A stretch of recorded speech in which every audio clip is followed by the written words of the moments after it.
તારો સમય જોઈને તારે આંગણે આવે છે બા, તારા દિવસો જોઈ અને દુખિયા તારે દરવાજે આવે છે. મેં પહેલા કીધું ને પાછું સ્મરણ કરાવું.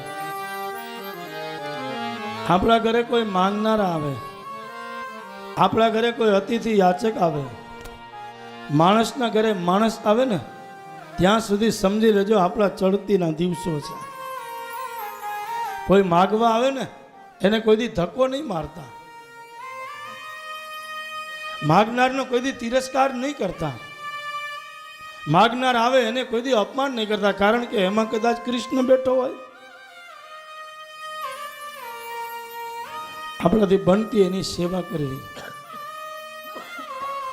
અને કંઈક ને કંઈક આપવું, શક્તિ અનુસાર નહીં, મતિ અનુસાર.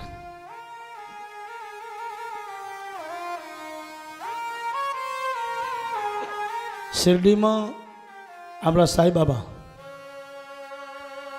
એના સાથે રહેનાર એના ભક્ત એને કીધું કે અમારે ત્યાં આપ જમવા આવજો.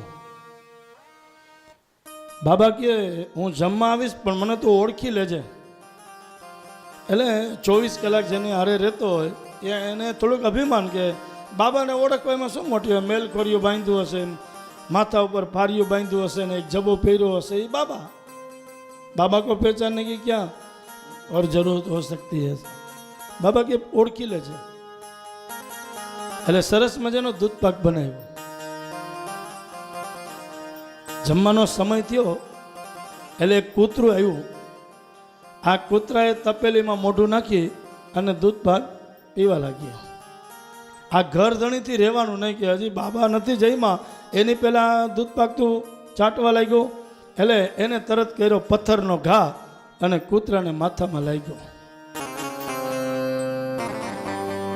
થોડીક વાર થઈ એટલે એક ભિખારી આવી. જમવાનું આપોને ભૂખ લાગી, જમવાનું આપોને ભૂખ લાગી. એટલે એને ધક્કો મારીને કાઢી નાખ્યો કે જ્યાં સુધી મારા બાબા ન જમે ત્યાં સુધી હું તને જમાડું નહીં. એટલે વયો જાય અહીંયાથી. એ વયો ગયો. અહીંયા બપોરનો 1 વાગ્યો, 1:30 વાગ્યો, 2 વાગ્યા, બાબા જમવા ના આવ્યા. એટલે આ બોલાવા ગયો કે બાબા તમે મારા ઘરે જમવા કેમ ના આવ્યા? તો કે હું 2 વાર આવીને ગયો પણ તું મને ઓળખો નહીં. એ કૂતરો બીજો કોઈ નહીં, હું ખુદ હતો. અને ભિખારી હતો એ બીજો કોઈ નહીં, હું ખુદ હતો. પણ તું મને ઓળખી શક્યો નહીં. બાબા આ ભગવાનને, ઠાકોરજીને, આપણા શ્રી કૃષ્ણને ઓળખવા બહુ કઠિન છે. અગમ અગોચર અલખ ધણીની ખોજમાં રહેવું, ખોજમાં રહેવું, ખોજમાં રહેવું. અલખ અગોચર અલખ ધણીની. આને ઓળખવા માટે સતત એના સંપર્કમાં રહેવું, એના સંપર્કમાં રહેવું.